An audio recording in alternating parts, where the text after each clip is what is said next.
Fear of abandonment is a form of anxiety, and it's an overwhelming worry that people are going to leave. Anyone and everyone can experience it, and it can stem from many different experiences, including but not limited to trauma and loss.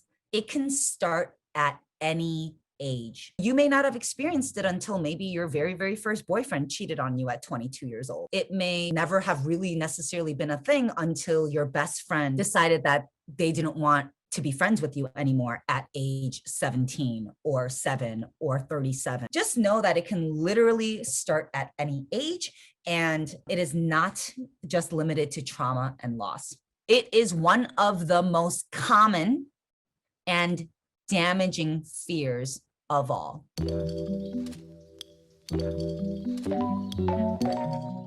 There are many ways that fear of abandonment can show up for you, all right? People pleasing and overextending in relationships, pushing people away so that you can avoid rejection, staying in trauma bonds and dysfunctional relationships, developing attachment to unhealthy or unavailable people, hypersensitivity to criticism or perceived rejection, difficulty with emotional intimacy and vulnerability with others, codependency and immediate attachment, moving on quickly before you get too attached, engaging in unwanted intimacy, being paranoid or jealous of other people, always being in relationships or avoiding relationships altogether, testing people to see if they will stick around, fear of spending money on yourself, fear you can't do better, being afraid to say no, and isolation in general.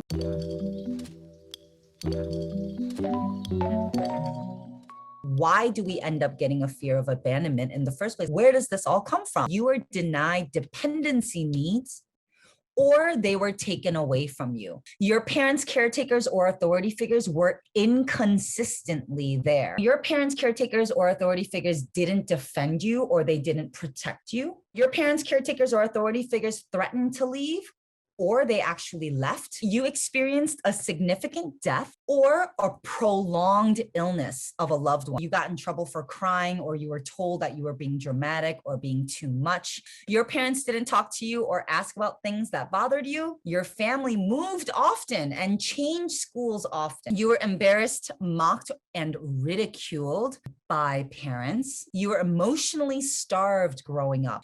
And then in general, constantly feeling like you're always left out.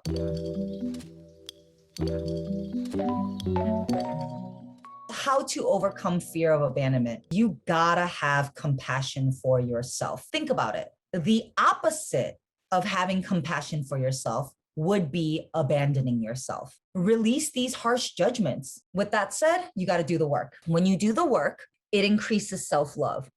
When you increase your self-love, you increase your self-trust. When you increase your self-trust, that naturally increases your self-worth, which then increases your self-sufficiency. What is self-sufficiency? It's complete and total self-reliance. I don't need to worry about a man paying my bills. I don't need to worry about being able to pay my own bills. I don't need to worry about somebody else leaving me. I don't need to worry about me not having enough. I'm self-sufficient. I have everything that I need because I know my worth, because I trust myself, because I love myself, because I do the work.